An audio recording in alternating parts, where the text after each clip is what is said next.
Freudiana Radio, la voz psicoanalítica del mundo.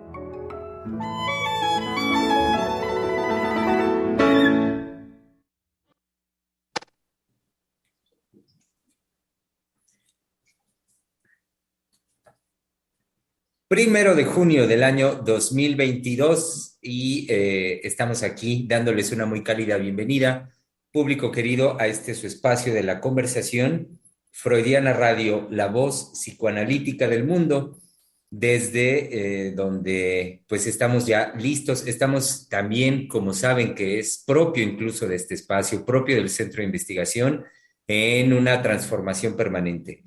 Eso tiene que ver con el comienzo mismo del mes y, por supuesto, ello nos lleva a la propuesta y creación de un tema nuevo de conversación. Ayer ya escucharon ustedes a la doctora Heiser, que bueno, nos anunciaba, nos ponía al tanto de que llegábamos con el trabajo de ayer al término de lo que fue pues un muy importante, muy fuerte también trabajo del mes de mayo al respecto de la madre con muchas vertientes, con perspectivas que sabemos es menester por parte nuestra tratar, abrir en la conversación, más allá de que habitualmente no se trata en ningún otro lugar, cuestiones como aquí lo trabajamos y que sin duda es impostergable llevarlo a cabo. Entonces, comenzando el mes y haciendo pues, ¿cómo decirlo? Yo creo que sí, un giro radical, un giro de 180 grados, como lo dije hace un momento, una transformación en cuanto a nuestro trabajo a partir del día de hoy. El tema con el cual iniciamos el mes de junio es, simple y llanamente, querido público, la alegría. Así es. Armemos pues la conversación al respecto de la alegría. Antes de que se me olvide, y sí, como el burro por delante, digo mi nombre, soy Germán López Díaz, psicoanalista, miembro del Centro de Investigación y Estudios Lacanianos, quien con mucha alegría hace la presentación de nuestras colegas, tres mujeres psicoanalistas que desde la cotidianidad están aquí ya listas para armar la conversación. Comienzo por saludar a nuestra querida colega, la psicoanalista Valeria Reyes. Así es, buenos días, buenos alegres días. Pues un tema que motiva, que al menos a mí me hace entrar en un estado de ánimo muy distinto. Y bueno, algo que leía en relación a lo que Freud habla de la alegría, que realmente habla poco, tiene que ver con que la alegría se manifiesta con un poco más de soltura en la infancia. Habla de una libertad de los niños en relación a la alegría, pero con una particularidad que tiene que ver con el movimiento, con la vivacidad. Y entonces pone algunos ejemplos de cómo los niños varones, ¿sí? Les gustan estos juegos de que los levanten en el aire, de que los carguen, de que los mesan. Y esta vivencia que se tiene, por ejemplo, en el movimiento de un coche, que uno se puede dormir, que uno puede celebrarlo, pero que produce un bienestar y una satisfacción, ¿sí? Desde lo que Freud habla en relación a la infancia y este sentimiento, ¿sí? De bienestar. Entonces, la alegría está relacionada con ese sentimiento de bienestar, ¿sí? Y por otro lado, con la vivacidad. Entonces, creo que desde ahí, cuando uno dice alegría, ya como que uno siente en el cuerpo la excitación por un lado, ¿sí? Y el bienestar.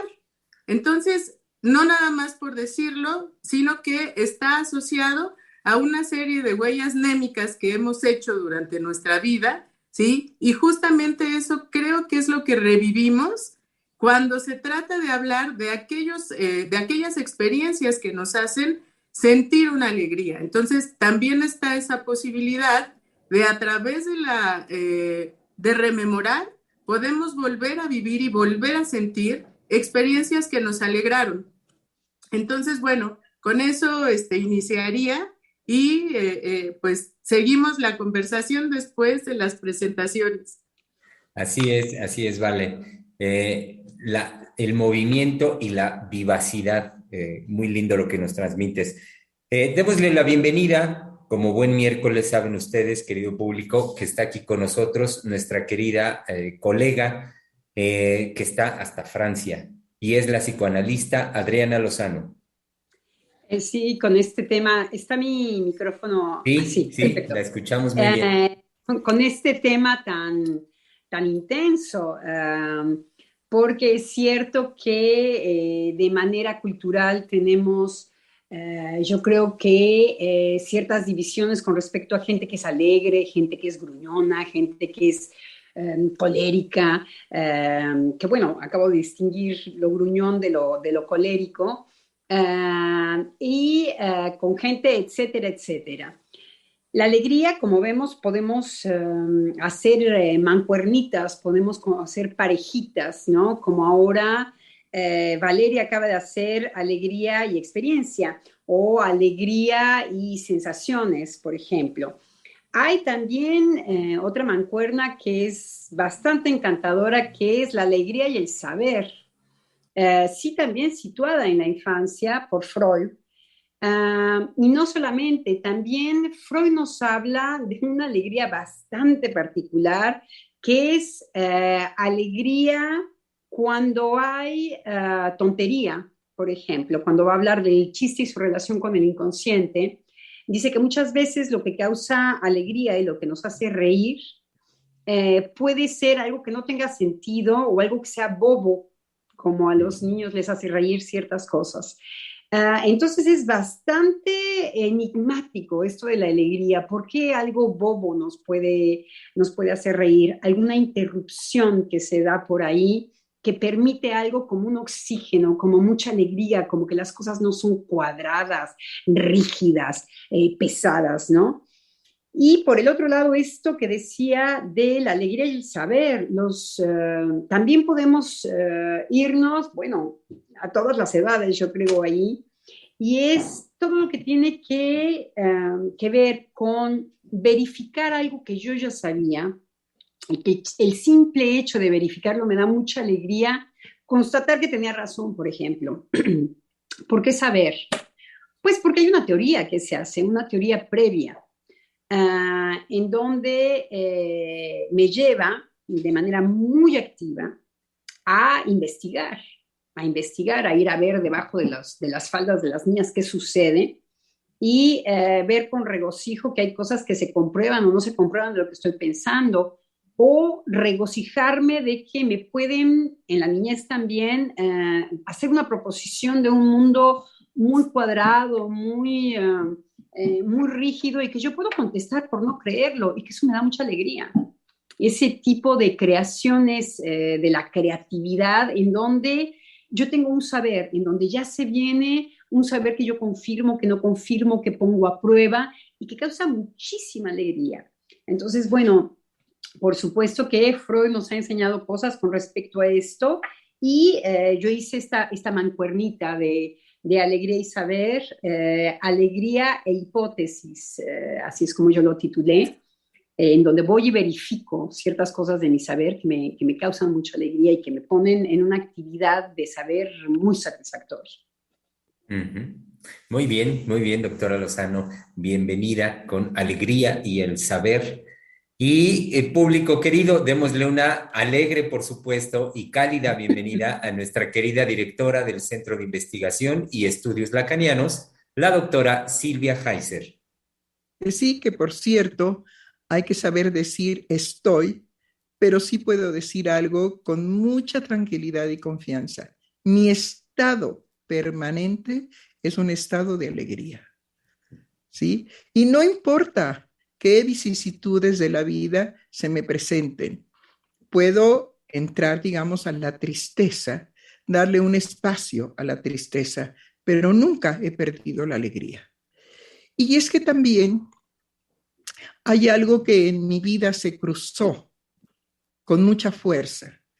La primera vez que yo me casé con un excelente compositor, el señor Alberto Lozano y de la Vega.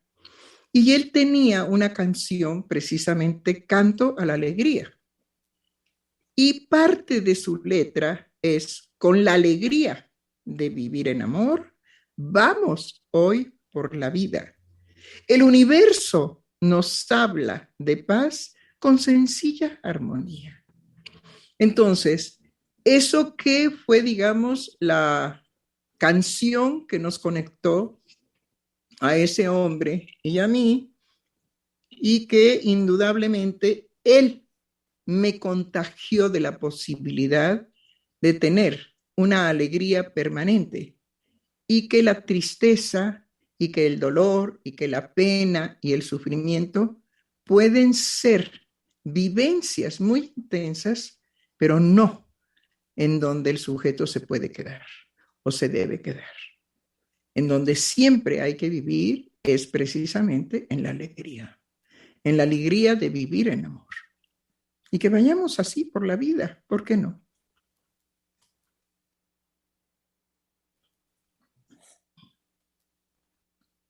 Ay, doctora, pues es, digamos, una posibilidad de la vida que creo que no se manifiesta de ese tipo, ¿no? Generalmente cuando hablan de la alegría, hablan como si eso pudiera ser algo que aparece pero que desaparece, ¿no? Sobre todo en las teorías que hablan de los afectos o de las emociones y que tienden a dividirlos entre que hay positivos o negativos o buenos y malos y todo esto, ¿sí? Se tiende a hablar de la alegría como si no fuera posible esa permanencia.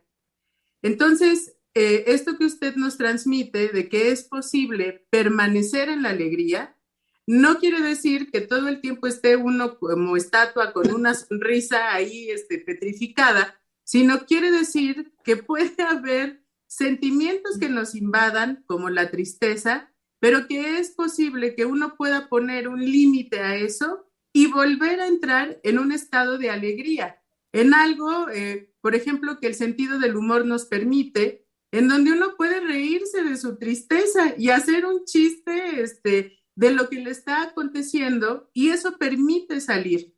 Entonces, creo que ahí yo lo asociaría también a que esa permanencia en la alegría también viene posibilitada por un amor, ¿no? Y que yo en este sentido lo podría decir como, con un amor a la vida, a disfrutar la vida y que eso hace que uno no permanezca pues ni amargado, ni triste, ni enojado, sino que busque constantemente poder estar en un bienestar, en un buen estado, ¿sí? Inclusive aunque uno pueda tener un carácter fuerte o un carácter colérico, eso es posible de interrumpir, ¿sí? Y no permanecer ahí.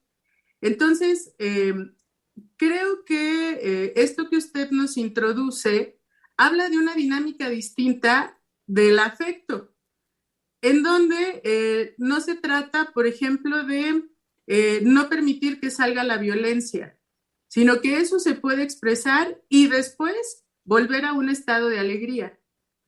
Exacto, exactamente. Es decir, de ahí, digamos, la frase que a mí me inspiró hace muchos años, de que eso me lo develó mi propio análisis en cuanto a mis posibilidades de transformación.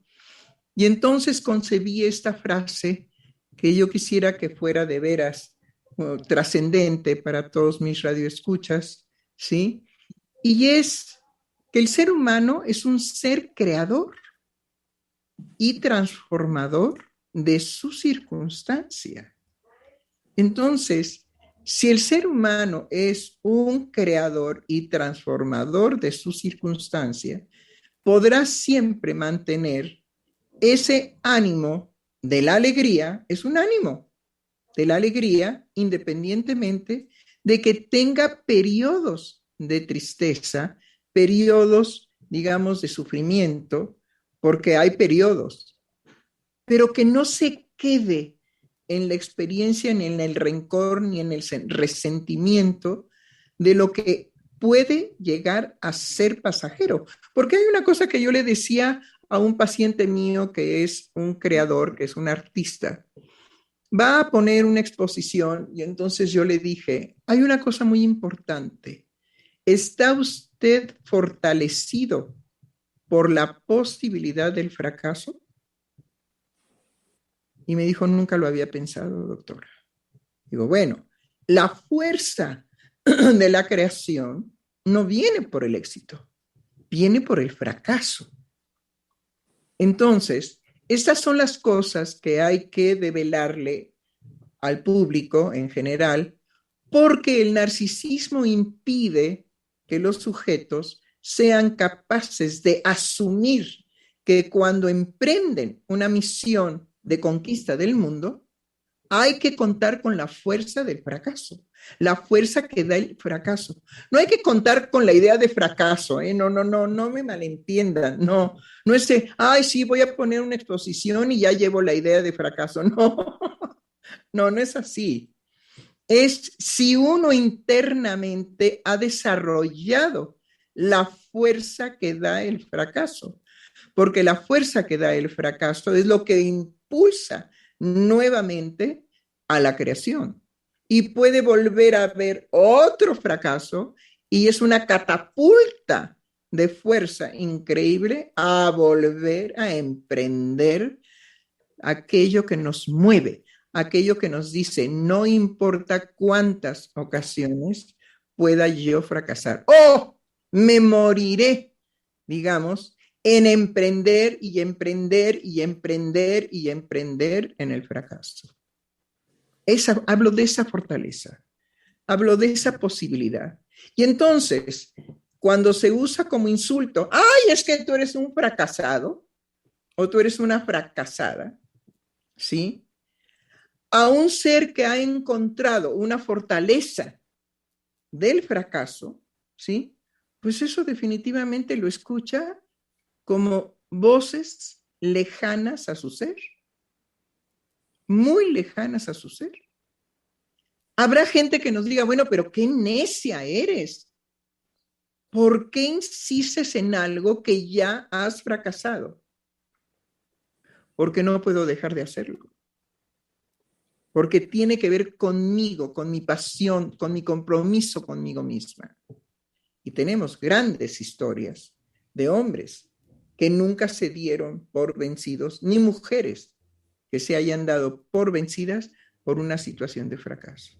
Son grandes emprendedores, grandes creadores. Sostienen su creación contra viento y marea, porque muchas veces poner una exposición de arte, ¿sí?, es verdaderamente un riesgo gigantesco, porque el arte está prejuiciado desde siempre. Desde siempre hay un prejuicio, un juicio previo de lo que es el arte. Entonces, animarse a decir, bueno, pero yo tengo necesidad de expresar un arte de esta manera, sí, y uno puede decir, pero qué cosa tan horrible. ¿Y por qué no? Pero lo más triste es cuando los críticos de arte, que son los que tienen el poder, comercian con la creación, ¿sí? Y ahí ya el fracaso es debido a la prostitución de hacer del arte una mercancía. Pero ya es otra cosa, ¿sí?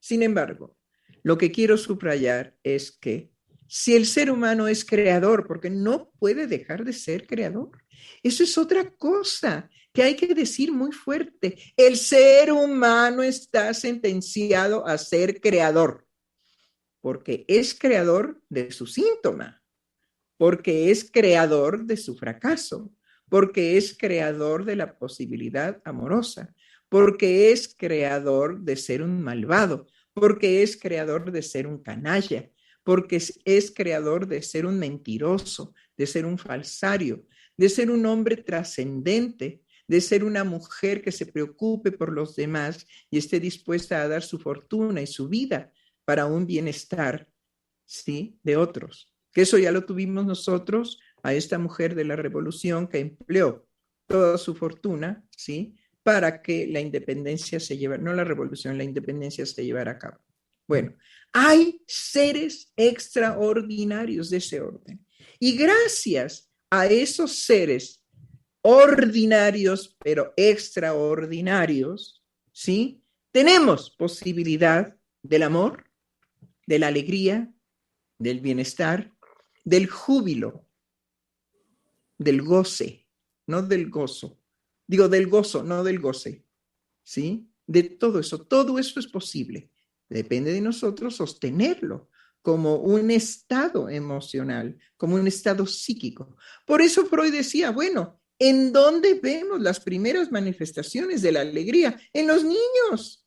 ¿A partir de qué? Del movimiento, del juego, de la simpleza que ya se mencionó, de aquello, digamos, de lo absurdo, ¿sí? Sobre todo, digamos, los niños con qué se divierten, con que haya un tío que les diga, ven, te voy a enseñar cómo a mí me sale fuego por la cola. Y entonces se pedorrea y se prende, digamos, con un encendedor los gases, y pues como son gases, se prenden y los niños, bueno, verdaderamente se arquean de felicidad y de el descubrimiento de que al tío, ¿sí? Le sale lumbre por la cola, ¿sí? Algo insólito, algo inédito, algo imposible de pensar, pero que además él se los comparte, no como una obscenidad, sino como aquello que los niños sí pueden capturar en su verdadero valor de divertimento, de alegría. Y luego lo comentan hasta que se vuelven serios y entonces dicen, bueno, niños, eso no se puede andar diciendo ni comentando en el vecindario, que tienen un tío al cual sí le sale fuego de la cola. Entonces, bueno, los niños lo guardan y entonces en secreto lo disfrutan. ¿Sí? ¿Por qué? Pues porque no es conveniente que socialmente digamos que tenemos un tío que se pedorrea y que le pone fuego a esos gases que salen de su cuerpo. En fin, los niños tienen esas y muchas otras posibilidades. Por eso hay que quitarles los celulares. Por eso hay que separarlos de la inanición de la televisión o de la computadora o del celular. Hay que llevarlos precisamente a la experiencia de subirse a un árbol, a la experiencia de descubrir cosas en el campo, a la experiencia de nadar. Bueno, nadar no es muy conveniente en la actualidad. Yo creo que debemos de dar la noticia para toda la gente que nada. Se están utilizando en las albercas de la Ciudad de México un elemento para blanquear, limpiar, desinfectar las albercas, que es el bromo, y que es profundamente venenoso, a tal grado que está provocando psoriasis, alergias, de estas ronchitas, ¿cómo se llaman? Urticarias, etcétera. Creo que tenemos que pasar la noticia para que se haga nuevamente el uso del cloro, que no es de esa toxicidad. Provocar, digamos, una psoriasis en una persona es verdaderamente una tragedia, porque busquen lo que es una psoriasis para que vean los dolores y el sufrimiento. Y las albercas, ¿sí? De los clubs no quieren modificar nuevamente a usar el cloro, ¿sí? Por lo económico que les resulta mantener las albercas limpias, ¿sí? Con un metal, creo que es un metal, el níquel, el plomo y el bromo, bromuro, no quieren ni... Dijo usted bromo. Sí, hay que buscar, ¿sí? Que es tóxico, que es terriblemente venenoso y que los, digamos, especialistas en piel, que son los, recuérdenme el nombre. Dermatólogos. Dermatólogos. Los dermatólogos no han puesto el grito en el cielo a pesar de todos los casos que les han llegado con estas alteraciones a sus consultores. Entonces, toda esta gente que nada, ¿sí? Ojo, pregunten con qué están desinfectando su alberca del club o la alberca a donde vayan a nadar. ¿Sí? Es un crimen. Es bromo, doctora, es bromo. Bromo. No, sí, bromo. Lo que usted dijo desde el principio. Sí, sí, sí. Bromo. Entonces, el bromo, ¿y si es un metal? Sí, sí, sí, es un metal. Es un metal. Entonces, es un metal como el níquel, como el plomo, y hay otro. Ah, pues el bromo. Bueno, entonces, ojo con eso, yo se los paso al costo, porque desgraciadamente uno de mis hijos tiene en este momento la reacción más violenta que se puedan imaginar en piel, precisamente por el bromo de la alberca del club al cual va a nadar. Bueno, ojo, porque no es nada más mi hija. Hay muchísimas personas que están siendo alteradas por esto.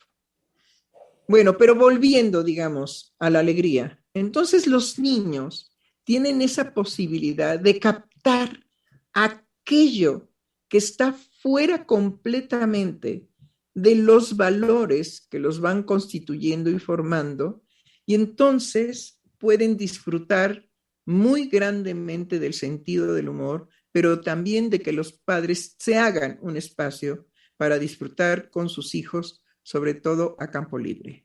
Yo se los Sí, lo que recomiendo. me hizo pensar, doctor, es que cuando nosotros vemos hoy a los niños embrutecidos en la tele o con las máquinas, no los vemos alegres. No los No, vemos alegres, lejos de verlos alegres, los vemos embrutecidos. Es inquietante verlos en esta cerrazón. Es cierto que la alegría pasa por un lugar de el reto, por un lugar de la sorpresa, poder vencer. Y eso además, cuando se tienen juegos infantiles, en donde uno vence ciertos obstáculos, se les prepara mucho para el deber ser, para que el deber ser no sea algo que los mortifique.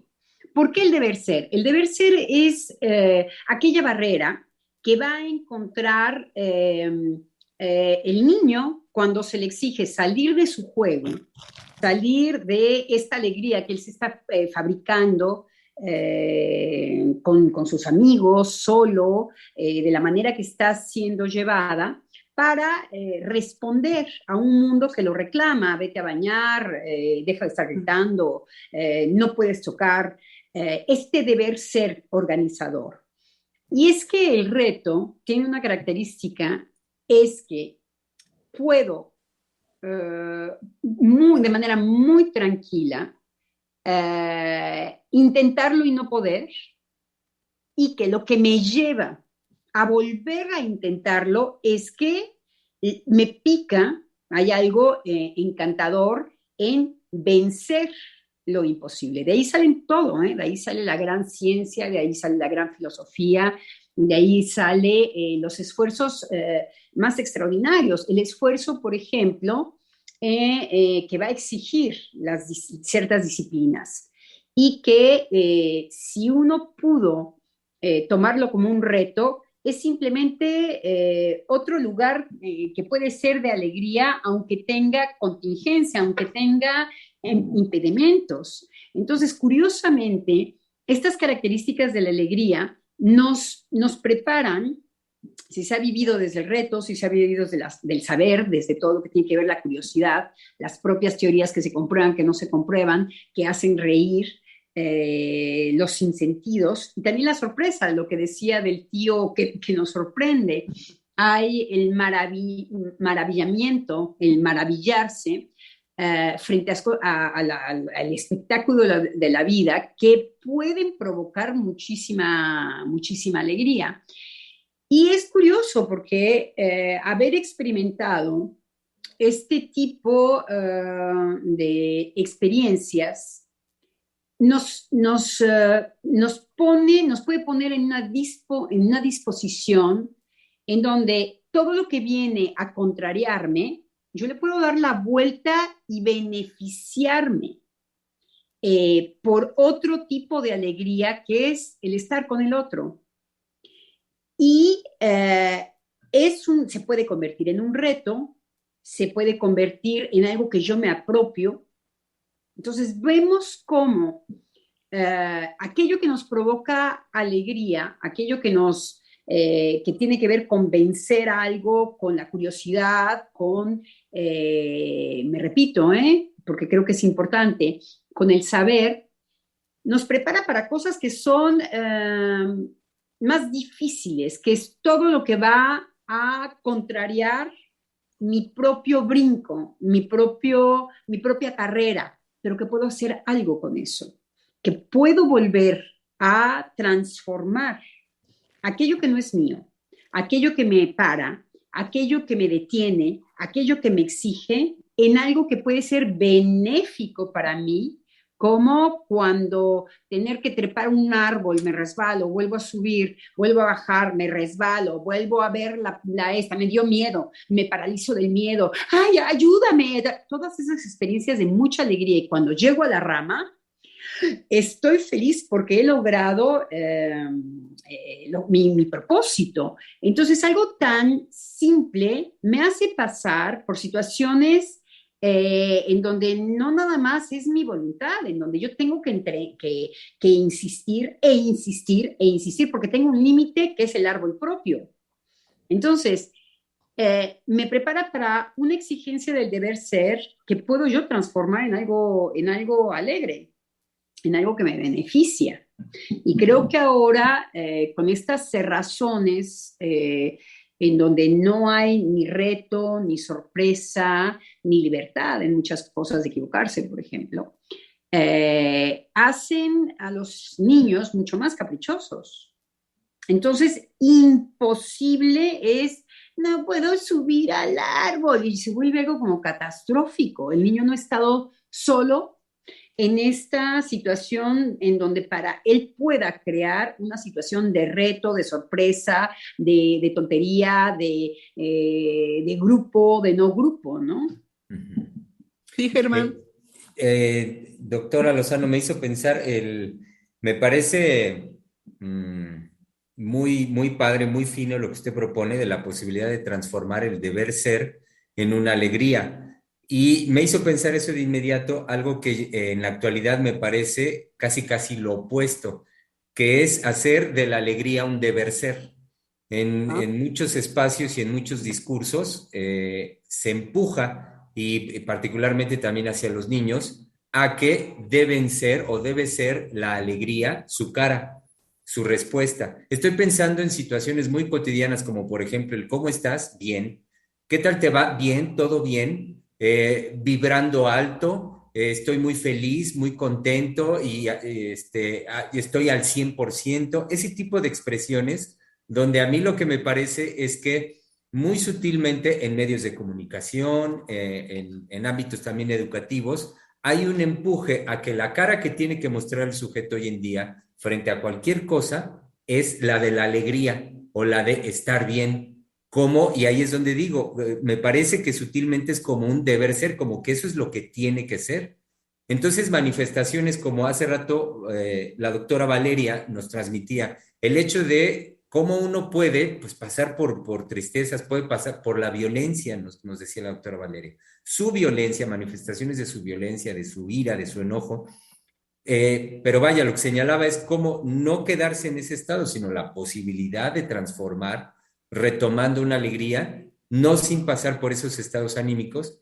Me parece que ahora eso es lo que quiere, a como dé lugar, oprimirse.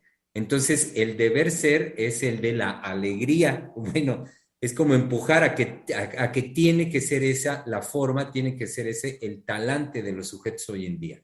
Es muy lindo lo que dice porque nos permite afinar algo. La alegría no está al acceso de todos. ¿Qué quiero decir? Es algo que más bien se experimenta porque se ha podido ganar un terreno, así lo diría yo, porque es interesante lo que usted dice, no tiene nada que ver con estar mostrando que no me falta nada. Eso tiene que ver más bien con la presunción, con ser presumido, con ser, mostrar algo que probablemente, que se le rasque un poquito, lo que aparece es un estado, al contrario, de mucha tristeza y de mucha competencia, en donde tiene que ver más la satisfacción que la alegría. Que vale la pena que nosotros distingamos la satisfacción de la alegría. Porque sí, hoy se exige mostrarse, es la cuestión de la juventud, por ejemplo. Hoy se exige mostrarse sin falla. Sin falla. Entonces, una de las fallas puede ser, esto puede cambiar de moda, ¿eh? Mañana puede ser lo serio que esté a la moda, pero una de las sin falla es que yo estoy contenta. Porque si yo me mostrara no contenta, no alegre, entre guillemets, quiere decir, bueno, pues que algo me pasa. Entonces, inmediatamente entro en una especie de falla. Entonces, me parece que es una exigencia más de cartón piedra, que verdaderamente lo que tiene que ver con la alegría finalmente es íntima. La alegría finalmente se puede fabricar en función de que se llegue de manera, yo creo que muy dulce y de manera muy, puede ser rudo, no necesariamente tierno, pero sí en saber que lo que no es que yo me satisfaga en este instante. La alegría tiene que ver con algo que se retarda, algo que no viene de inmediato, pero que ya me tiene interesado, cosquillándome en un estado más bien no de depresión, no de tristeza, sino de reto. Y la alegría es lograrlo. Entonces, la alegría en realidad suspende la satisfacción. Eso es lo interesante de la alegría. Que la alegría no, al contrario, tiene que retardar la satisfacción para poder entonces tomar el reto como interesante. Me voy a subir a un árbol. A fuerza tengo que retrasar el resultado para poder resbalarme, no poder volver a subir, ver si hay un hoyito de este lado, ver si hay una... Quiero decir, tengo a fuerza que retardar mi satisfacción. ¿Qué es lo que vemos ahora con las máquinas y la introyección? Disculpen mi español. Lo que vemos es lo contrario, es que si la satisfacción es inmediata, no se trata de alegría, se trata de un berrinche, de ver que lo que me estaba prometido como algo completo, lo que constato es que no es así y entonces ahí fracaso y me pongo a llorar. No hay alegría, ni posibilidad, ni reto, ni sorpresa, ni para afuera. Hay una promesa que no se lleva a cabo, de la que no puedo hacer absolutamente nada más que un berrinche o llorar o joder a alguien que esté al lado y reclamarle al otro que lo prometido es deuda y que me lo den a nivel de satisfacción. Entonces, me parece que esto que usted dice es verdad. Hoy se exige un estado de mostrar la alegría, pero no se sabe ni siquiera que el ser alegre es postergar estar mostrando algo en lo que se refleja, en el aspecto puramente de falsedad, de puedo sonreír. Hola, ¿qué tal? Bien, bien, bien, bien. Porque yo diciendo bien, bien, bien, voy de no me falta nada. Estoy satisfecho. Que no tiene nada que ver con la alegría. La alegría posterga. Creo que habíamos, Valeria y yo, hablado de un trabajo, ¿no? Que usted encontró al respecto. Sí, sí, es un trabajo de la alegría en psicoanálisis que retoma a Freud, a Lacan y a Colette Soler. A Freud desde la infancia, en todo lo relacionado al movimiento, a la sexualidad, por supuesto, y cómo esto se va modificando en la medida en que el sujeto se convierte en adulto. Y en el caso de Lacan, lo toma como un afecto que viene del amor y que él estudia desde las tres pasiones que él nombra, que es el amor, el odio y la ignorancia. Entonces, la alegría está dentro de la pasión del amor y tiene la particularidad, ahí hay algo que decían teóricamente, que la alegría va más allá del goce, que eso sería decirlo desde lo lacaniano.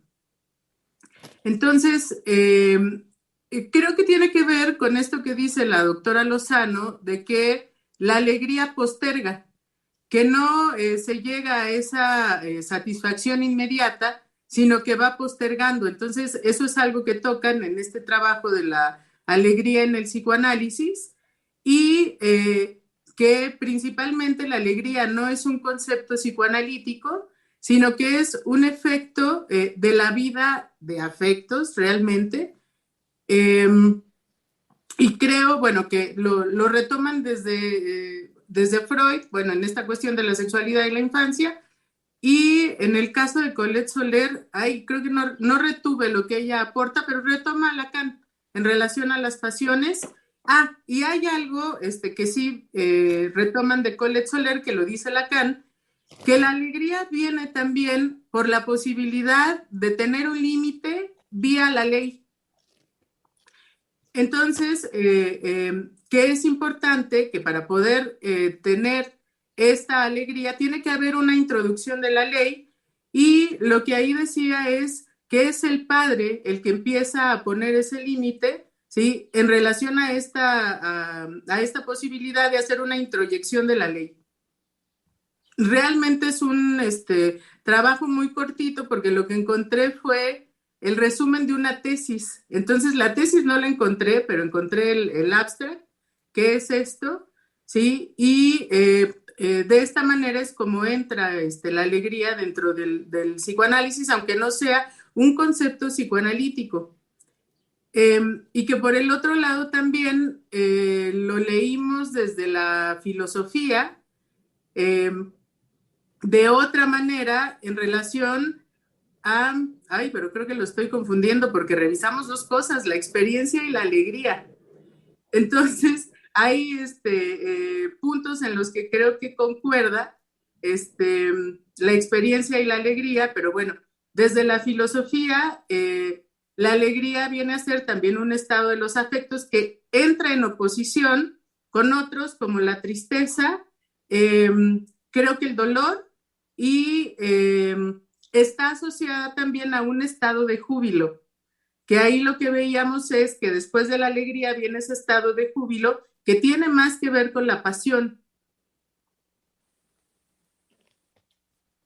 Sí, es muy interesante.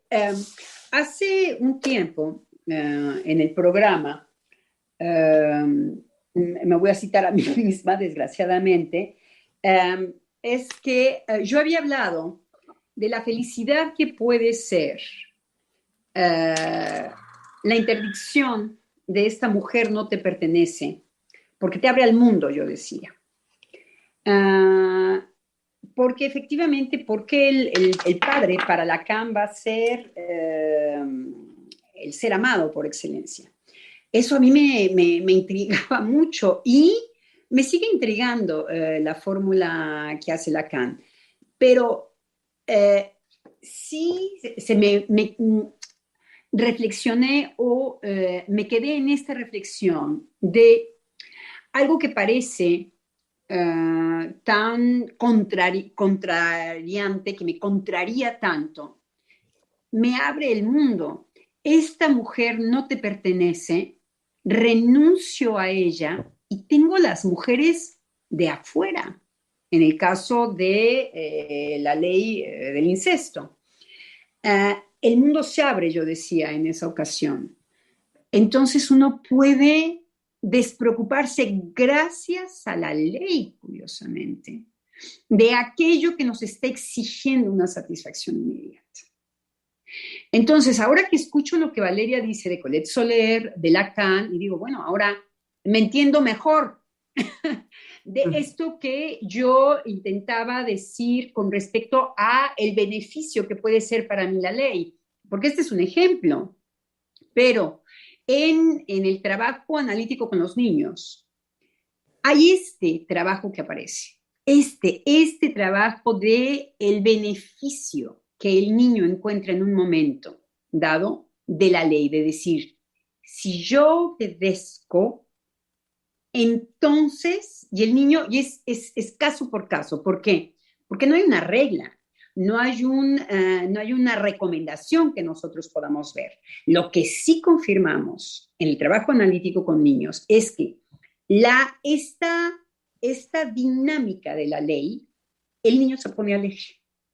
Ya no es algo que le pesa porque le viene como una promesa que nunca se cumple de la completud, sino que la incompletud gracias a a una ley que le dice esto, ¿no? Dice, pues si es esto, me abro por acá, el mundo se abre por completo para mí, porque esto ya no me estorba. La ley viene a darle una dinámica bastante particular a mi satisfacción, ahorita y en este instante. Eso es lo que viene a hacer la ley, eso es lo que viene a dinamizar, porque además no es a petrificar, es a dinamizar.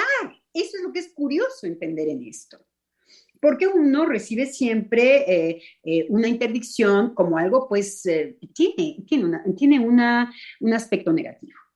La prohibición, mi libertad. La prohibición, ay, qué horror. Ya no voy a poder hacer lo que yo quiero. Siempre ha tenido esta connotación. En psicoanálisis no, en psicoanálisis vemos, no siempre, puede también ser algo que se tiene que transformar, etc. Pero ahora con lo que decía Valeria, bueno, entiendo efectivamente lo que es articular la ley a la alegría, es que se abre el mundo del otro lado. Y bueno, indudablemente que vemos definitivamente que el desorden en el que se puede llevar a cabo la vida sexual de los seres humanos, ciertamente el resultado no es una satisfacción, sino el resultado de un desorden en la sexualidad. Y me refiero, digamos, a que nunca se trabaja, bueno, más que en análisis, pero nunca se trabaja seriamente la demanda y el pedido de transformar el cuerpo con el que yo nací. Y eso definitivamente es un desorden. Hablando de ley, ¿sí? Eso produce un desorden, porque lo que no se asume es precisamente la ley que le dio un cuerpo, ¿sí? Y que eso lo lleva a un ordenamiento precisamente de su sexualidad. Entonces, los sujetos que renuncian a esa ley, indudablemente que son asistidos por la ciencia y en mucho hemos estado tocando el problema de fomentar la locura en nuestra época. Y una forma de fomentar la locura precisamente es esta imposibilidad que los sujetos presentan de no aceptar el cuerpo con el cual nacieron. Yo pienso que es lo que falló ya en nuestra época. Yo creo que lo que se vino a fracturar... Por eso, no sé si se entendió, lo que yo estoy diciendo es precisamente el desorden. Se nace mujer o se nace hombre. Tengo un cuerpo con vagina o tengo un cuerpo con pene. ¿Es eso? No, sino digamos, es algo mucho más profundo. Porque la elección de la satisfacción erótica no depende del cuerpo con el cual he nacido. Eso es lo que el psicoanálisis propone, es lo que le ha entregado el psicoanálisis al ser humano. Pero como usted estuvo hablando de la ley, ¿sí? Es muy importante entonces hacer visible también que hay una ley de la naturaleza que permite el ordenamiento de la sexualidad, el ordenamiento del sentido del humor, el ordenamiento de la posibilidad de estar en un estado de alegría. Sin ley no podemos, digamos, llegar a esos avances o a esos términos. Es imposible. Y lo que yo quiero subrayar es que no depende la satisfacción sexual, no depende del cuerpo con el cual he nacido. Depende de un ordenamiento de la sexualidad por medio de una ley, ¿sí? En donde el sujeto se ajusta a ese cuerpo, no lo trastoca, no lo violenta, no lo deforma, sino lo asume y no impide que él pueda gozar como hombre teniendo un cuerpo de mujer. Y viceversa. Pero eso hay que decirlo fuerte, porque se cree que a lo que el sujeto se refiere de rechazo en la línea de su sexualidad es el cuerpo. No, no. El cuerpo permite un goce inédito, pero no determina la felicidad de la sexualidad. Necesitamos una ley para que la sexualidad esté ordenada permanentemente. De lo contrario, sabemos que no solamente hay un empuje a la locura, sino hay también un empuje al suicidio, a la muerte. Bueno, es el primer duelo que el niño va a establecer. El primer duelo es su propio cuerpo, que no es el caso, no es lo que se propone hoy. Hoy no se propone poder hacer algo con aquello que no nos determina. No se propone eso. Se propone que lo que nos determina es el cuerpo. Entonces, con lo que nos enfrentamos es con ese límite que es mi cuerpo, que me va a dividir para siempre. Eso es lo que se trabaja. Eso es con lo que se puede hacer algo. En vez de pensar que la promesa o la meca está en la transformación del cuerpo físico, es ahí en donde nos vamos a dar en la torre, ¿sí? Del lado de la locura, del lado de la... No hay posibilidad de duelo, no hay posibilidad de saber hacer algo con esto que no me va, saber hacer algo con esto que me divide, que es mi cuerpo, por ejemplo. Y luego va a ser el otro, por supuesto. Justamente en esta línea de que no se trata del cuerpo, hubo que detener todos estos protocolos de tratamientos para el cambio de sexo, porque se había probado que se hicieran en niños.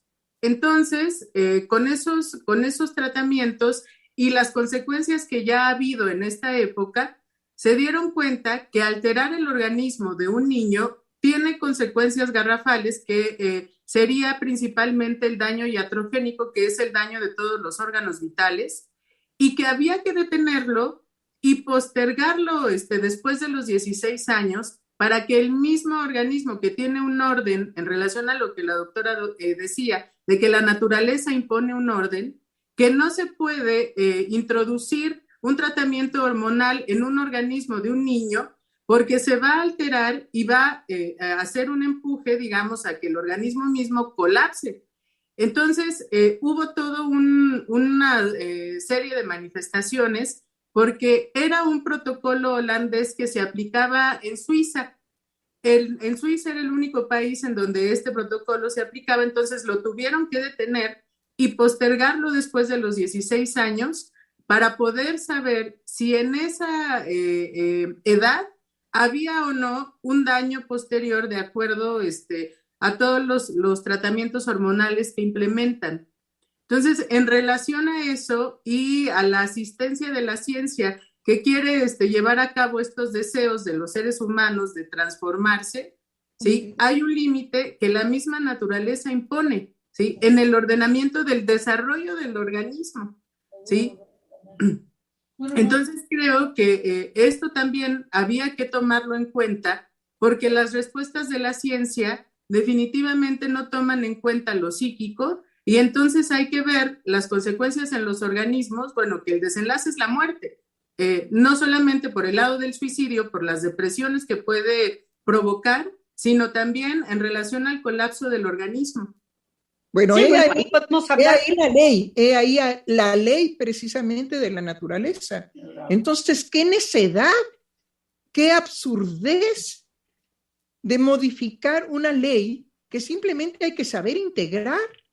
No hay que ir en contra, sino integrarla, elaborarla. Entonces, misión de los analistas, llevar, digamos, a los descontentos, a los alterados, a los que aparentemente rechazan el cuerpo con el cual nacen, a la posibilidad de reconocimiento de que hay una ley que le impone un cuerpo y que él puede alcanzar una satisfacción sin necesidad de prostituir la ley de la naturaleza, porque es una prostitución con consecuencias graves. Bueno, puede traer cosas muy positivas prostituir la ley de la naturaleza.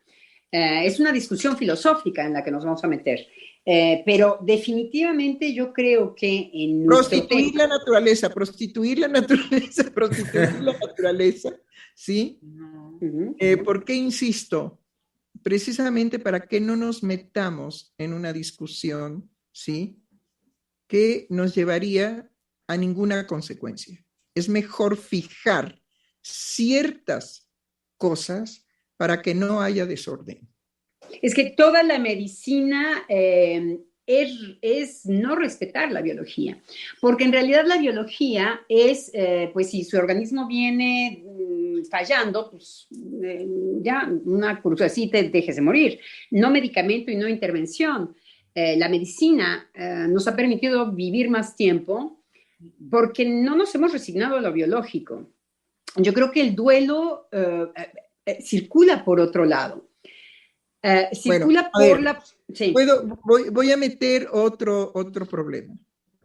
El no respeto. A ver, primero tenemos que partir de una premisa. El ser humano no es un ser natural, que quiere decir, claro. Es un ser que esté determinado y apegado a la naturaleza. Totalmente. Sino que el ser humano transforma la naturaleza para su propia existencia. Ahora bien, una cosa es eso y otra cosa es que lo haga sin ley. A eso es a lo que me refiero. Y otra cosa es que lo haga sin ley, claro. Sino que integre que la ley de la naturaleza lo que le impone es que no puede seguir procediendo para un beneficio, digamos, del capital, no puede seguir procediendo en destruir el planeta. Es nada más así de sencillo, de simple. No hay que entrar en grandes discusiones. Hay algo que tienes, no siendo un ser natural, hay algo que tienes definitivamente un límite.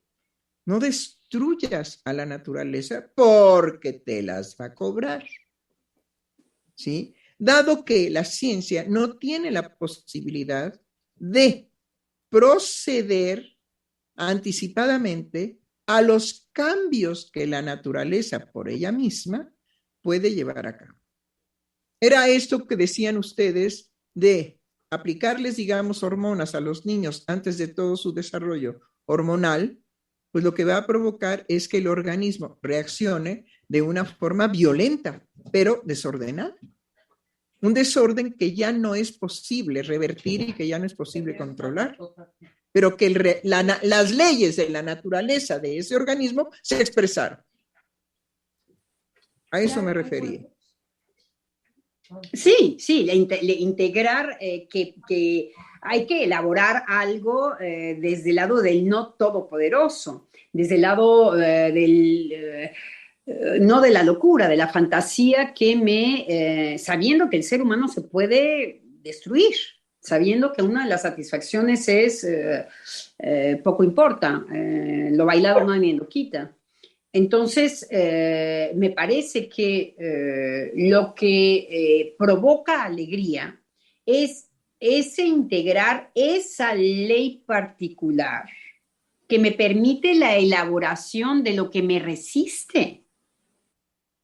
Pero desde que nazco, todo lo de afuera me resiste, podemos decir, sin ningún bochorno esto.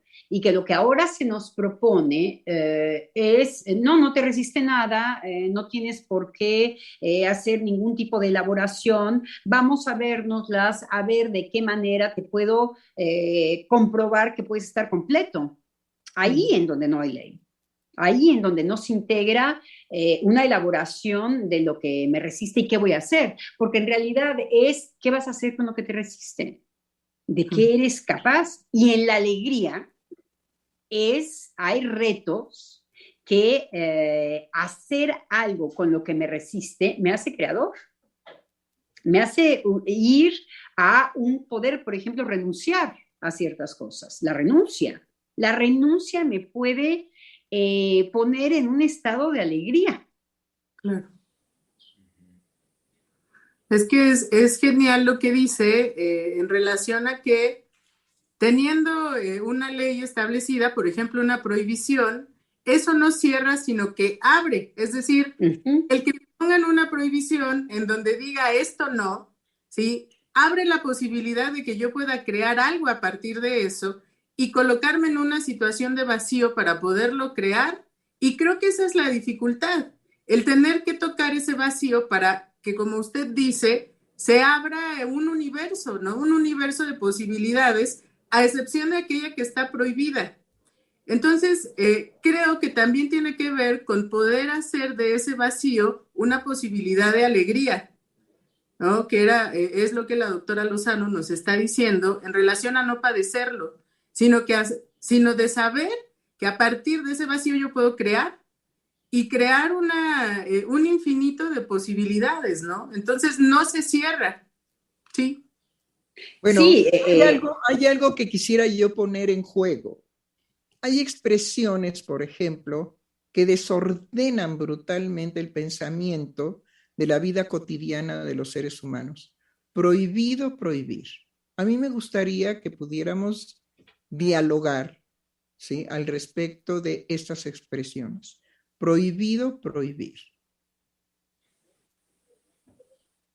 Pues me parece que la expresión es usada en un contexto en donde se habla de la libertad de expresión, ¿no? Y se tiende a usar en esa idea de que los seres humanos somos libres de expresarnos y que nadie nos puede prohibir no hacerlo.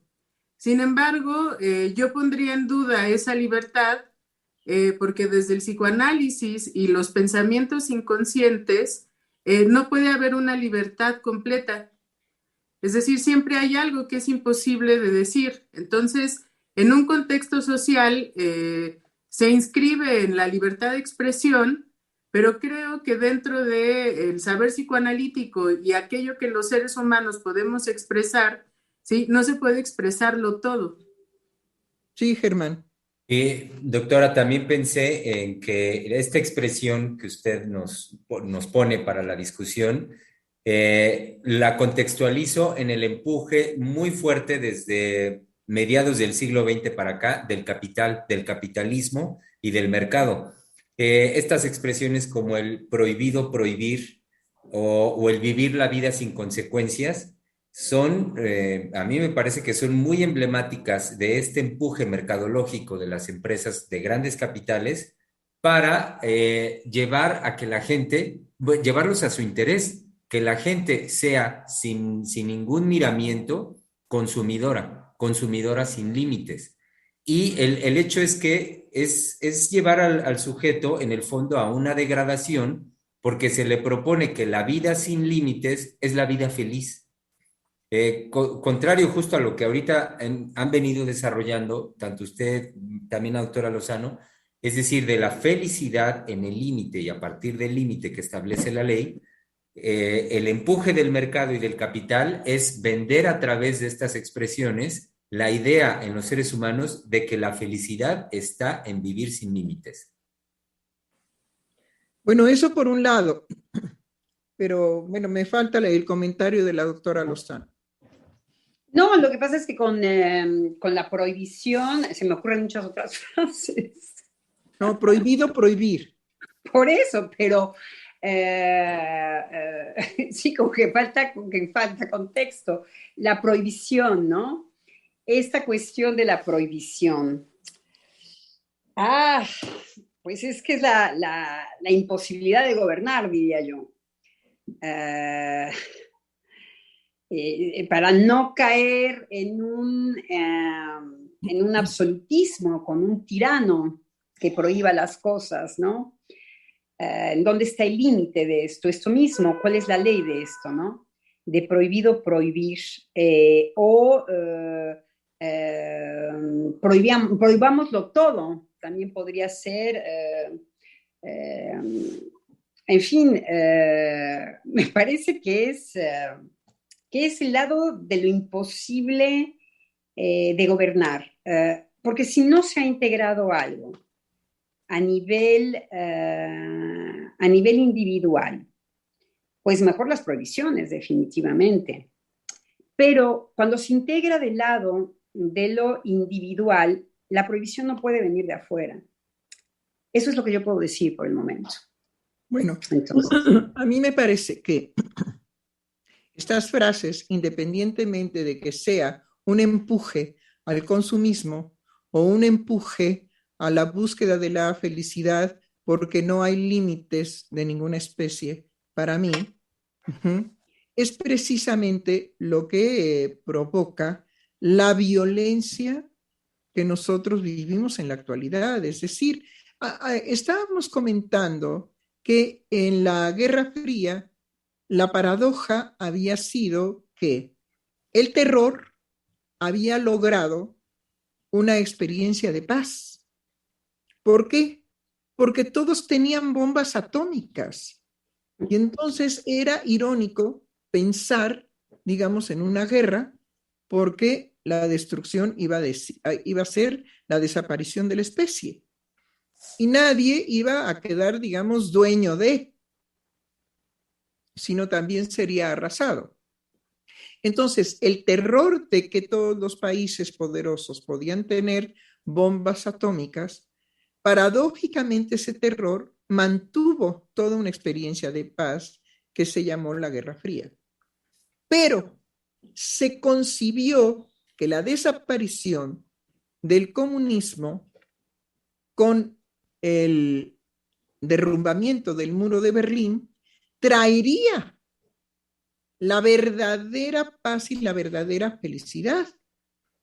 Y vemos que en la desaparición del comunismo como oponente al capitalismo feroz, lo que se desencadenó fue la violencia que vivimos en la actualidad. ¿sí? Entonces, como el terror nos trajo la paz, ¿es eso lo que usted está diciendo, que hay que aterrorizar para que se calme el de enfrente? No, que la paradoja fue esa. No, fue una situación paradojal. ¿Cómo es posible que el terror, ¿sí?, haya traído toda una época de paz que se llamó la Guerra Fría?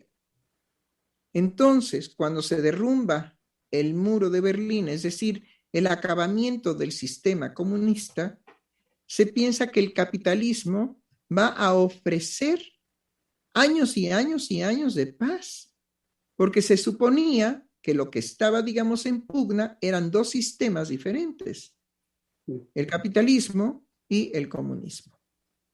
Entonces, la paradoja fue que todo el mundo estaba armado con bombas atómicas y ese terror de poder, digamos, destruirse unos a otros fue lo que mantuvo un estado de paz. Eso es lo paradojal. Entonces, esto nos lleva a pensar precisamente que hay un desarrollo del terror que provocó paz.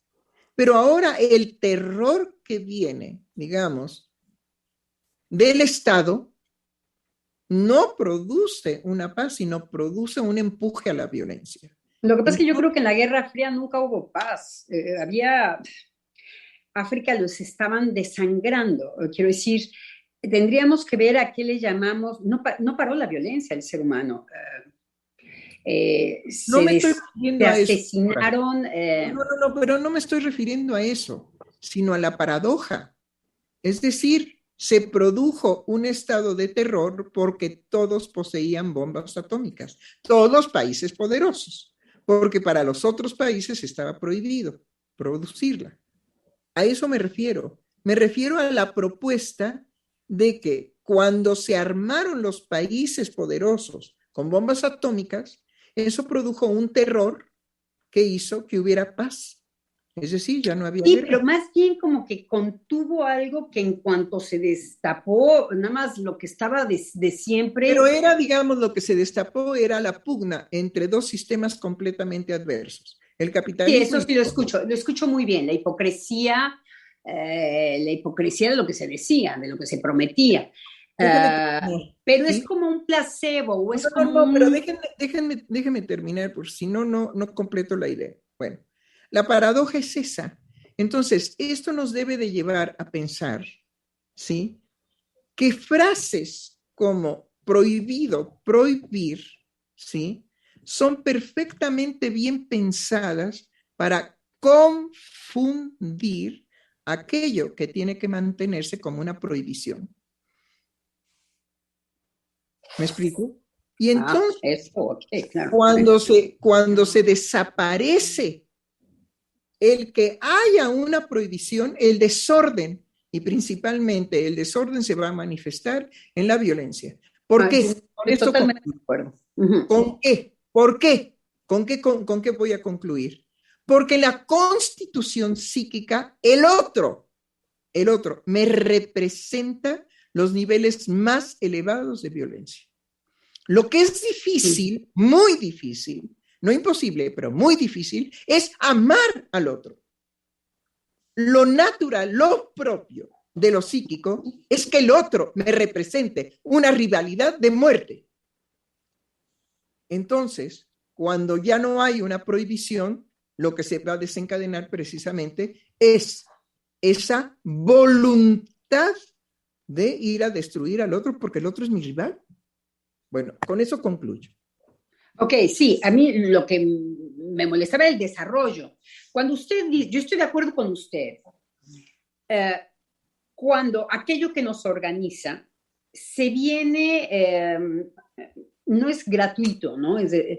Para que no le demos así como un aspecto como ahí viene el mal o el Big Brother, ¿no? El famosísimo Big Brother, los que tienen el poder, yo no estoy por nada, me están viendo con todas las cámaras, un poco un pensamiento paranoico, sino sacarlo de eso y decir, efectivamente,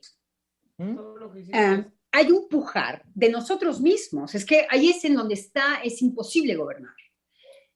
Nosotros, ayer decíamos de las mujeres han contribuido al machismo, han contribuido al patriarcado. Bien, nosotros hemos contribuido a que lo que caiga sea la prohibición para desorganizarnos. Es hacia donde pujamos.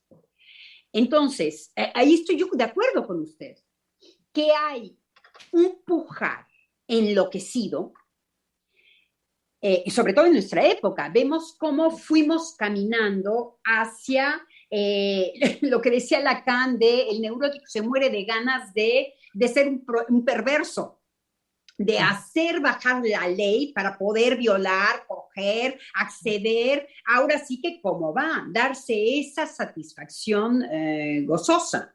Entonces, estuvimos trabajando en nuestras épocas modernas para combatir aquello que se oponía a todo lo que tiene que ser un inmediato de la satisfacción. Es hacia donde pujó lo moderno. Hacia lo que pujó lo moderno fue, que es el problema que tenemos hoy, a que nada se oponga a mi satisfacción. Pero bueno, que sea el primero que lance la piedra. Por eso creo que el psicoanálisis es interesante y por eso yo hablaba de una prohibición que tiene que ir por el lado de la alegría, por el lado de la elaboración. No, yo no estoy de acuerdo con usted. Es decir, hay que ser radicales, doctora. Hay que ser radicales. Las frases como prohibido, prohibir, es quitar precisamente lo que ordena y es una prohibición. En favor de eso, ¿quién va a decir la frase? No me interesa el día, el el otro, el uy, ya. No, porque usted lo que vuelve a hacer aparecer es al amo. Todos los focos que se abran, todos los focos que se abran, no me interesan. Me interesa dejar bien claro que sin prohibición, la violencia es libre. ¿Quién va a decidir las prohibiciones? Claro. ¿Un gran amo? ¿Quién va a decidir la prohibición? Lo que puedo pensar en relación a eso es que al menos hay 3 prohibiciones que te tienen que llevar a cabo para que haya civilización, y Freud las nombra, sí, como que lo que está prohibido es el canibalismo, el incesto y el gusto por matar, y que en eso tiene que haber una prohibición para que pueda haber una civilización y un desarrollo del ser humano que lo saque de lo más primitivo de él mismo, que llevaría a acabar con la especie. Entonces, en relación a lo que dice la doctora, lo que yo puedo pensar es que sin la prohibición quedamos expuestos a eso, y es los alcances de la violencia actualmente, en donde ya no hay prohibición, y entonces estamos libres para llevar a cabo el asesinato, el canibalismo y el incesto, ¿no? Bueno, eso nunca ha sido permitido. Eso está penalizado. Eso está prohibido. Lo que el ser humano ha sido muy hábil es en justamente decir sí lo respeto, pero en privado. Ahí está el amo. Es lo que digo, ¿quién va a prohibir? El que va a gozar. Por eso la religión prohibió. Por eso la religión es la que hace los 10 mandamientos, para que Dios goce. Entonces, las leyes no nos faltan, las prohibiciones no nos faltan, nada nos frena. Era, de alguna manera, lo que Freud decía, educar. Educar, gobernar y psicoanalizar es lo imposible, pero lo imposible es lo que hace posible. Estuve yo hablando de lo que es la fuerza del fracaso, que la fuerza del fracaso es la que nos permite volvernos a levantar. A lo que yo me refiero es que o imponemos a rajatabla una prohibición, o definitivamente los niveles de violencia van a ser incontrolables. Bueno, lo dicen todos los conservadores gringos. Los conservadores gringos tienen la no hay que tener, digamos, no hay que tener ningún miedo la pena de muerte. A ocupar definitivamente un lugar, que si del amo, que si del este. No. Muy fácil, mire, muy fácil. Lo que se tiene que decir fuertemente es: o ponemos una prohibición, o los niveles de violencia alcanzarán. Siempre ha habido la prohibición. No me refiero a eso, doctora, no me refiero a eso. Usted no puede salir y matar a alguien. No me refiero a eso, me refiero a la postura que hay que tener con una fuerza, digamos, de proclamar sin concesiones, por favor, y si me voy por aquí, me voy por acá y me voy por allá. No. Es decir, a lo que yo me refiero es: o resolvemos la situación de la violencia actual, ¿cómo? o ¿Qué es lo que la se va a decir? violencia va a acabar definitivamente con nosotros. Si la ley no ha servido para eso, ¿qué es lo que vamos a decir? Si la ley no sirve para eso, ¿qué vamos a ir a matar a la gente?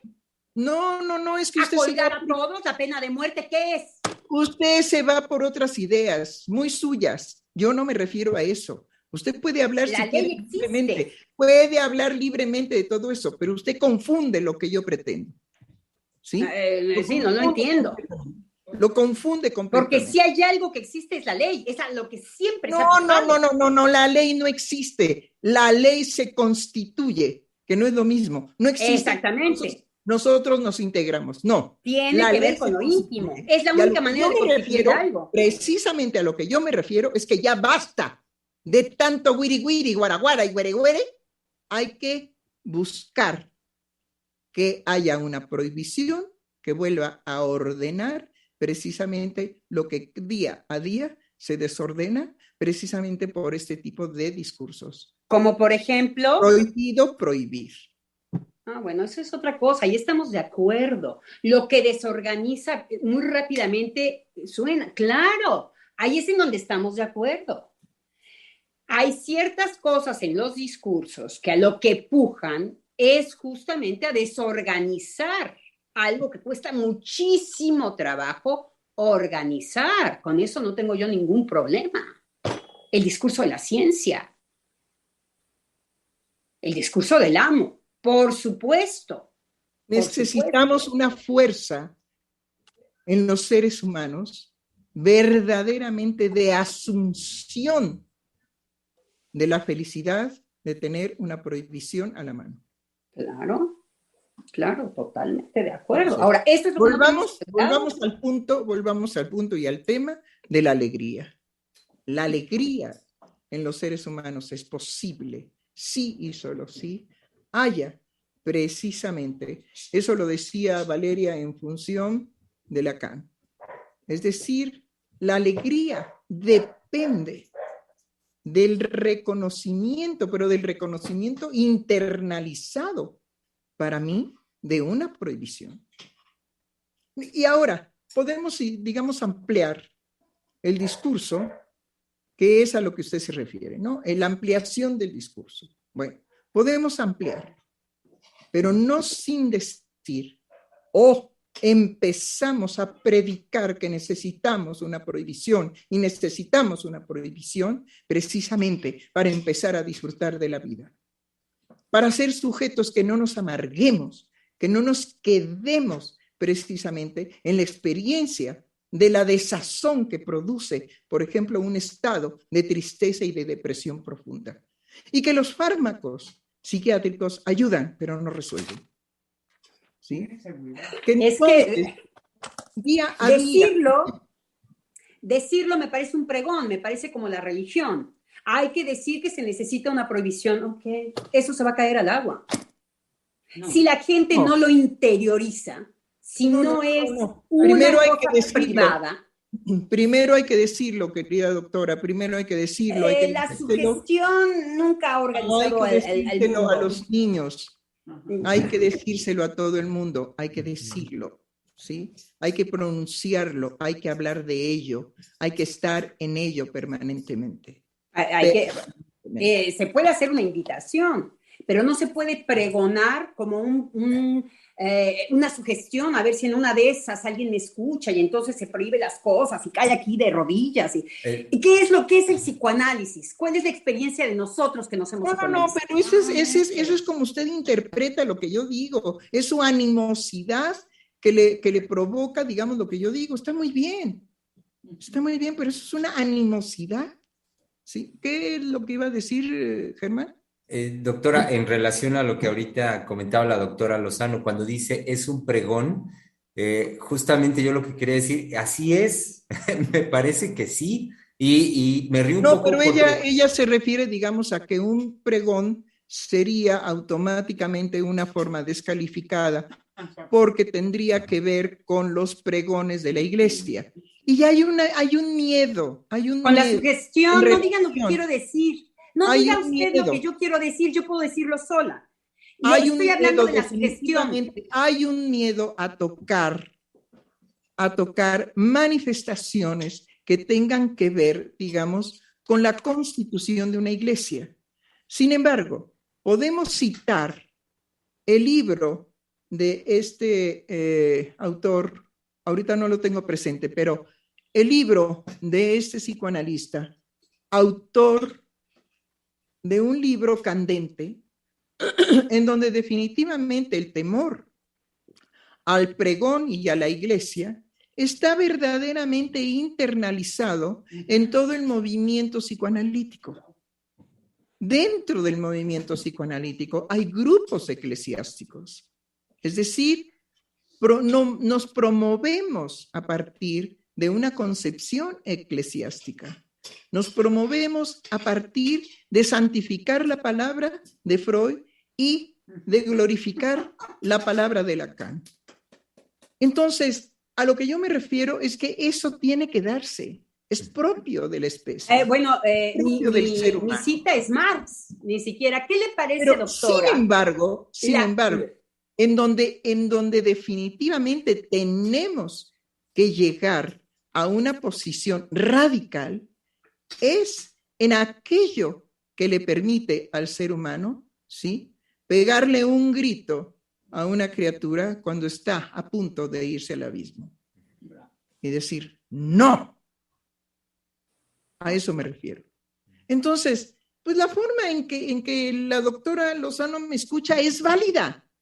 Es válida. ¿sí? Y ella lo que señala es que eso puede convertirse en un pregón y hay siempre un miedo de que haya un espíritu eclesiástico en el psicoanálisis. Existe desde Freud. No, no es miedo. ¿Qué le parece la frase de Marx? La religión es el opio del pueblo.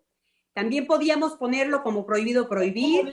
La religión es el opio del pueblo, también. Es otra frase que podemos reflexionar desde Marx.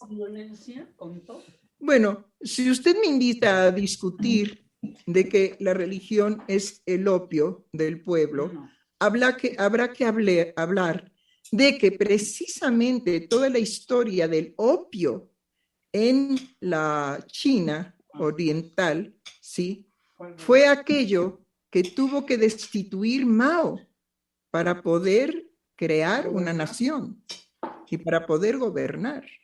Precisamente la degradación más significativa y importante del opio se dio en China y después se difundió en Europa, ¿sí? Entonces, la religión es el opio del pueblo. Podemos decir que el pueblo encuentra un placer en ese adormecimiento que permite el opio. Y no lo podemos satanizar. Es posibilidad de la decisión subjetiva. Pero no es lo que no podemos prohibir. Lo podemos prohibir. Y que en el momento en que se prohíbe, se ordenó. ¿Quién va a prohibirlo? Lo que es interesante, digamos, es que la prohibición de Mao fue a sangre y fuego. ¿Sí o no? Eso es lo que se escucha. ¿Quién va a matar? ¿Quién va a morir? ¿De qué se trata? La pena de muerte, claro. Vayamos a lo salvaje. ¿Qué es lo que ha producido la religión? No ha pacificado al ser humano. ¿Qué es lo que ha producido Diosito Santo y todos los santos? No nos ha dado mucho resultado. No estamos llegando a un resultado de tantas religiones, tanta palabra de Dios, para ver en dónde estamos, destruyendo la tierra. Ya se sabría. Si eso fuera una solución, ya se sabría. Estamos en la calle después de años, siglos de religión. Siglos de religión. Y eso no cesa. Y estamos destruyendo el mundo. Vaya, la palabra de Dios, cómo nos ha hecho amorosos y cómo ha dado paz. Hay que voltear a ver la paz del mundo. Hay un trabajo, digamos, muy serio de Jacques Alain Miller, en donde dice la importancia de Dios, la importancia de la creencia en Dios, la importancia de las religiones, y que justamente hizo un trabajo muy serio Jacques Alain Miller en función de la degradación de la palabra de Dios. ¿Por qué? Porque ha sido ordenadora. Entonces, volvamos a la palabra de Dios sin confundirla con aquello que el desorden de la prédica de la palabra de Dios produjo. Pero hay que diferenciar lo que es la prédica de la palabra de Dios y lo que es la palabra de Dios que puede vivir en los seres humanos. Pues yo la citaría a usted misma. Yo diría, esos son discursos, porque hay que ver que la vida y hay que ver que la tierra está hecha pedazos. Yo la citaría a usted misma. Eso es discursos. La tierra está destruida y estamos en una violencia después de la prédica y de la palabra de Dios. Nada más hay que voltearse, darse una vueltita y ver cómo y en qué situación se encuentra hoy la civilización con tantas religiones. Bueno, a mí no me extraña lo que usted dice, ni me sorprende, ni me asusta. No me causa las impresiones que a usted le causan, ¿sí? Eso es, digamos, problemática suya o estímulo suyo. A mí no me sorprende que haya, digamos, destrucción. Lo que sí hay que hacer es que la destrucción puede contenerse con una prohibición. Sí, Germán, ¿qué decía?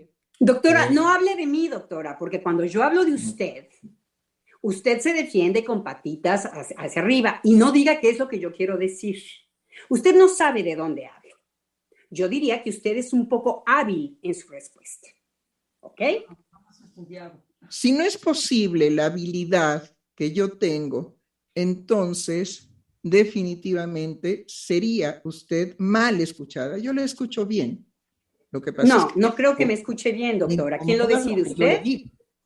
No, le incomoda lo que yo le digo, ¿sí? No, no me incomoda, en lo absoluto me incomoda. Eso me lo tiene que preguntar usted si no es una Bueno, interpretación. Germán, No ¿qué era estoy lo de que iba a acuerdo decir? con usted. ¿Qué era lo que Eh, iba a decir? un par de cuestiones nada más, doctora. Por un lado, avisar que estamos sobre el tiempo del término No de me la diga, ¿de intervención. veras? Sí, sí, doctora. Eso por un lado. Y lo otro, que me había quedado un poco así como a medias, es lo que a mí me parece fundamental en cuanto al poder de la palabra y de la prohibición, que es el hecho de que son en sí estructurantes en cuanto a la humanización en los seres humanos. Entonces, si nos es propia la violencia, como bien lo vienen señalando, sí me parece fundamental reiterar la trascendencia que en ello juega la palabra y sí, justamente la prohibición como aquello que pueda ser límite a lo que ya de suyo nos constituye. ¿Tenemos comentarios del público? Doctora, tenemos nada más un comentario que es el siguiente, por parte de Lidia María Molina, que nos dijo, saludos, llegué tarde, pero me tocó escuchar el debate entre las doctoras. Me hizo, y concluye diciendo, me hizo imaginar que la doctora Heiser es la ley en este programa. No se equivoca, no se equivoca, y es bastante difícil ser la ley, pero no me rajo. Y como decía hace un momento, doctora, colegas, llegamos con esto al término de la emisión del día de hoy, miércoles, y pues por supuesto convocar a nuestro público mañana jueves a continuar con la conversación al respecto de la alegría. Mañana en horario vespertino nos toca a las 7:30 en Psicoanálisis al Día. Bueno, muy bien.